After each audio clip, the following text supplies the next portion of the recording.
Ladies and gentlemen, please welcome founder and CEO Affirm, Max Levchin, in discussion with Skift founder and CEO Rafat Ali.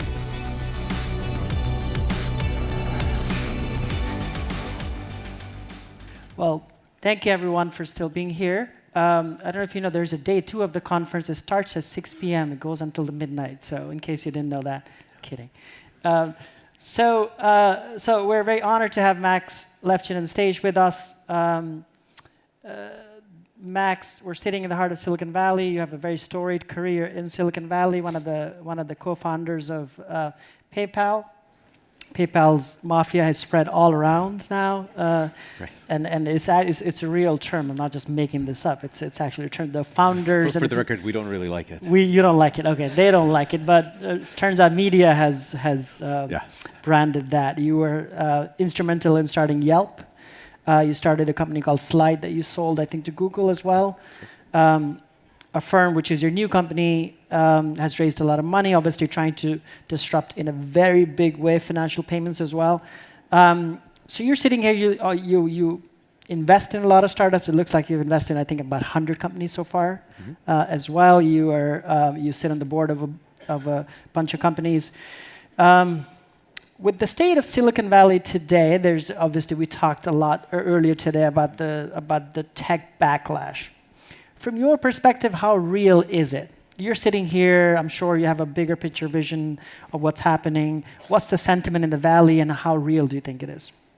I think has the possibility of being very real and very destructive of what's good about Silicon Valley. Silicon Valley is a force of nature almost, and if leveraged, if harnessed correctly, it changes the world, and we see companies come out of this place time and time again that really make a difference.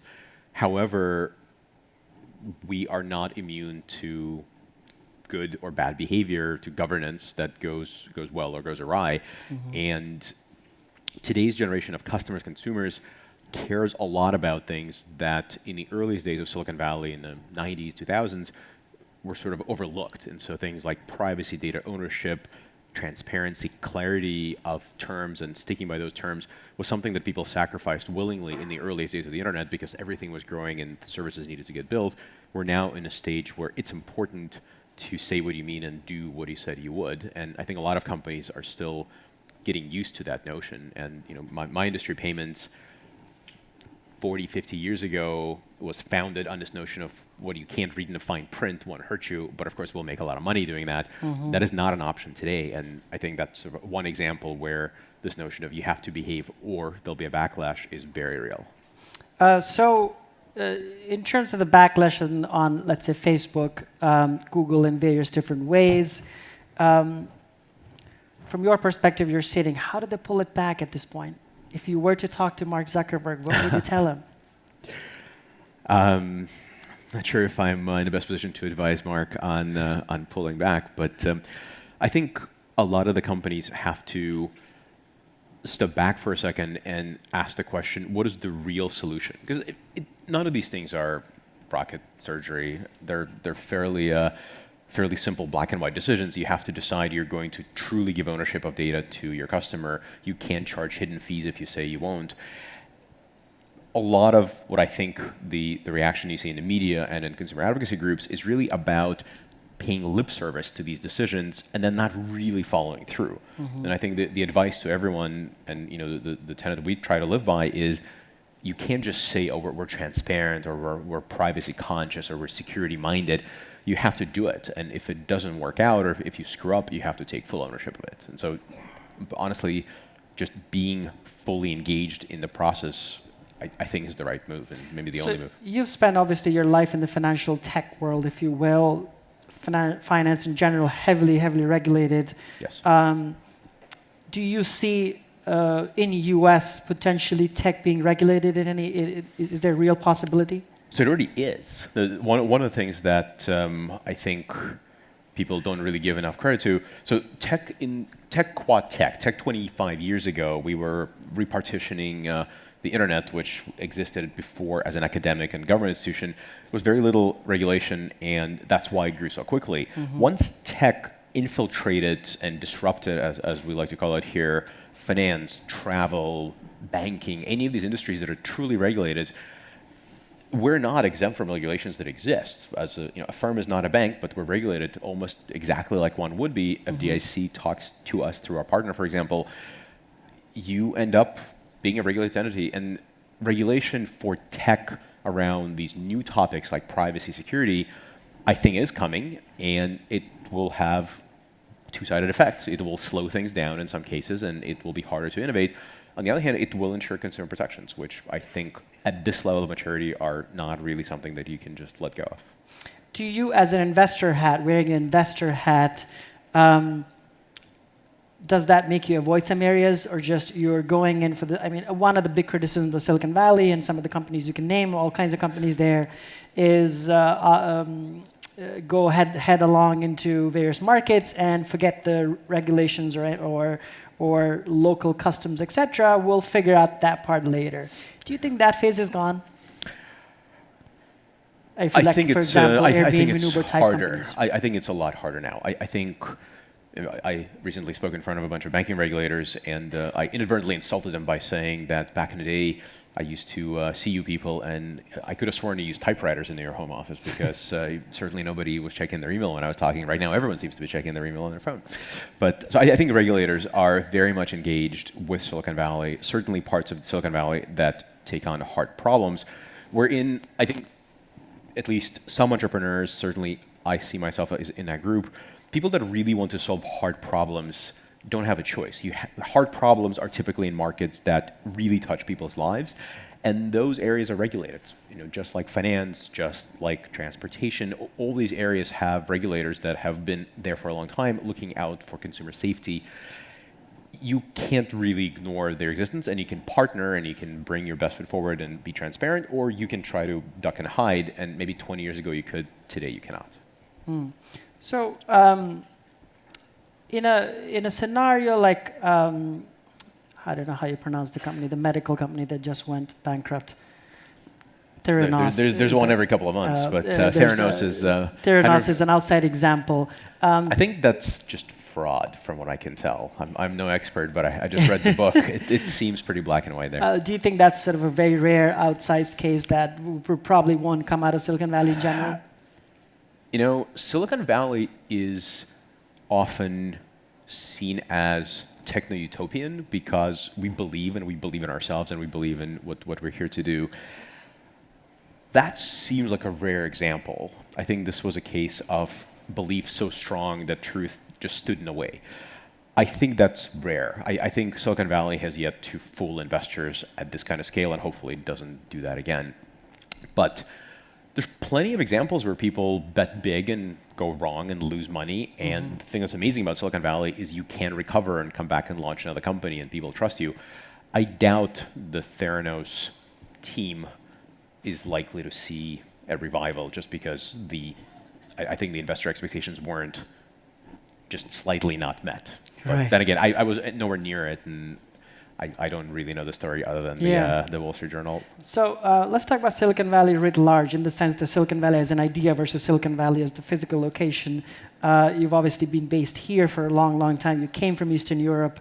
Your family came from Eastern Europe, and you sort of made a big success out of your life. As you're looking at, let's say, for instance, Eastern Europe, do you see Silicon Valleys emerging in other places that you would bet big on? There's always the story of the next Silicon Valley. There's the one, the Skolkovo project in Moscow. There's also the Silicon Beer Garden somewhere in Germany, presumably. Silicon Prairie, Silicon Desert, Silicon something. It's yet to be replicated for a reason. The ecosystem here was really built right after the war, and the amount of capital that was infused, the kind of people that brought together, sort of what it really meant to be here from the very beginning, really shaped the DNA of the place. And so today, if you sort of get in the middle of Sand Hill Road and whistle loudly enough, there'll be a corporate lawyer, a venture capitalist, and a co-founder ready to go. Right. That's just not true for most places in the world. So I'm still very bullish. All Silicon wearing Valley. Allbirds shoes. You're not Allbirds. Is that indoor shoes? No, these actually I got these in Europe of all places, so I can't even claim a local provenance. But you're right. The ecosystem exists in every. The ecosystem is still very, very strong here. Having said that, the cost of starting a company anywhere in the world, including Silicon Valley, has dropped so much that I see a lot of very vibrant ecosystems, certainly in the US, like places like New York, Boston, which used to be kind of footnotes, are now viable contenders on their own. You would expect, it stands to reason that other parts of the world would see something similar, but I am yet to invest. I've invested in one company grand total in Eastern Europe in my entire career as an angel investor. I've certainly invested in plenty of companies outside Silicon Valley. So worldwide, not quite yet. Domestically, it's better than it used to be. Silicon Valley is still kind of the epicenter. Let's get a little bit into your life. I know when I came and visited you, I think a few months ago, you talked about how you use data for every decision in your life. Explain that. It sounded scary, but maybe it's not. It's not. I'm somewhat less obsessed with it than I used to be. But so my company Affirm, my previous companies, I've always found sort of you can make things a lot better through tracking data and then very carefully optimizing things. It's very, very hard in a mature industry or in one's life to wake up one morning and say, I'm going to lose 20 pounds or I'm going to underwrite loans a lot better than everybody else. But what you can do is you can wake up every morning and say, today I'm going to do 1% better. I'm going to lose that half of that dessert. I'm going to make 1% more profitable loans. And if you just do it repeatedly enough, you end up with amazing results because percentage improvements compound. You improve it 1%, not 1 gram or one. Right. And so as you go, you end up with these outsized gains through this kind of a marginal improvement. And so I learned this many, many years ago trying to optimize PayPal. Over the years, I found that it works just as well for personal life. So it's not scary at all. It's just more about very carefully tracking today's results and asking the question, can you move the needle by 1% tomorrow? Shifting a little bit to your current company, you've sort of the through line from PayPal to Affirm. What is the through line that we should learn? You obviously have stayed in consumer financial payments, right. Differentiated financial services. So I think payments have changed profoundly. And at PayPal, we sort of had the inkling that things would really be reshaped. I think the emergence of social media fundamentally removed this right, or I wouldn't call it a right, actually. I think it's kind of a fraudulent right, if you will, to be opaque. Today, when you look at your credit card statement, you flip it over, there's a 3-point font in there that explains that if you do just the right sort of things, that's when you don't get charged. Otherwise, there's hell to pay in a variety of different ways. And so that's how a lot of payment industry is built. You get the origination fee, you get the down payment you didn't expect, you get the deferred interest, all these different techniques that banks use traditionally to make money on consumers that did not suspect it was happening until it was too late. And we started Affirm on this idea that what if we completely uprooted the industry and started telling customers exactly what's going to happen to them? We would price everything in dollars instead of these opaque APR rates. We would never charge any fees, even late fees, and just shift the conversation completely to the customer. Because if you don't, you get pilloried on Twitter, on Facebook, and if you're a payments provider, you're inherently offering a service connecting the merchant, be it an airline or an OTA or anyone who's selling something to a buyer. The buyer expects the payment to just work, and they get very frustrated, very publicly so, if it doesn't, or if it rips them off, or they perceive it as a ripoff. And so when you're a payments provider or a credit provider like Affirm, you're working on behalf of the brand that's selling. If you're not careful, if you're not completely pro-consumer, that brand is getting hammered by the pissed off customer. And so we came into it with this view, we can be the most transparent, the most honest, the most fairly priced solution. And to do that, you have to use math to underwrite far better, because the reason all these hidden fees are built in is it's very hard to make money on payments. The margins are almost as thin as they are in travel. And so that's kind of a quick how we got here. In many ways, it's sort of let's build a much, much better alternative to a credit card. And so, for those of you who don't know Affirm, it's essentially, if I were to explain it in layman's term, it's paying by installments in travel, for instance. A trip I could not afford, but if Expedia is offering Affirm, which it is, it does. Potentially I could do an installment. It's just not like it finishes before the travel, because you would assume you would pay before the travel, but this goes on as a credit. That's so right. from a use case perspective, travel obviously fits from a ticket size perspective. Yeah, it's a perfect vertical. Are you thinking about a specific sector where you've seen this specific demographic where it's working better? So our core value offering to the merchant from the very beginning has always been net new customers. There's a person who walks in and says, I love this idea, spring break is coming up, I don't have the money saved up, maybe next year. We're there to say, hey, don't max out your credit card, take this Affirm payment plan that we have, completely transparently priced, no down payment, no weird fees, no late fees, paid off over time on your own clock, go traveling next week. Don't have to wait. And so these are young people whose credit has been damaged by some misbehavior. I'm one of those people. That's actually one of the questions that's going to come up. Excellent. But the point is, our customer base is about 66% younger than Gen X.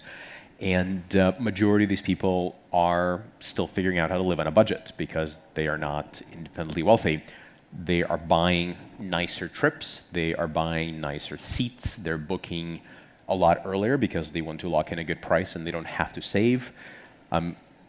These are kind of the exact best new customer a lot of our partners are seeking. And so the value we provide is this clarity of price and certainty of availability. Majority of our folks are not super well-to-do. They're really deciding between going or not going. And a lot of times they're deciding between upgrading or staying kind of in the back of the plane. And so that's where we shine. Let's get into some of the questions. You've come to travel after conquering other sectors. What has surprised you most about how the travel industry works? Please say nice things about them. You don't have to. So I think every industry is very different. There's a little bit more complexity to travel, as we found out, because people don't think in terms of I buy this and I'm done and I buy that. They think in terms of trips, they think in terms of destinations. A lot of times they think I have this credit card and I could buy my ticket with it, but I don't want to because I would rather keep my open to buy as large as possible because I'm going to Florence and I'm going to shop for nice leather goods or something like that. And so there's a little bit more customer understanding that we had to do, but we think we got it pretty well down at this point. Obviously, the relationship between OTAs and underlying merchants and the payment systems they use is... yeah, if you thought other sectors were complex on that I'd seen this movie at PayPal a little bit, but this is now a very up-close view of it. But we figured it out. We definitely figured out a lot of things, like we had to understand how travel insurance is priced, for example, and how to be part of that. We learned how we can include it into our loans over time. And so AIG is here. You should probably speak to them. Anyway, so yeah, it's a fascinating sector. It's one of the largest industries. It matters a lot. Everyone eventually travels, and so we're very excited to grow our participation here. Okay, the financial crisis featured a lot of subprime loans. How can we be sure Affirm's business model manages risk well? That is our strongest suit. That's what I spent my entire 20s doing at PayPal, building the expertise, building the team. A lot of the team rejoined me to start Affirm. The biggest thing, actually, you can tell, here's an easy way for all of you interested. How can you tell someone actually has a good risk management engine versus not? What do they do with the loans they create? Do they keep them on their own book, as in do they keep the risk on forever, or do they sell them off to a partner? If you sell your loans, you're fundamentally not certain of the yield because it could go from positive to negative real quick. Mm-hmm. Affirm keeps its own loans. So we not only originate, issue, service, and take them all the way through the end, we keep the risk on. Which is why you've raised a very large amount. Yeah, we raised quite a large amount of both equity and debt.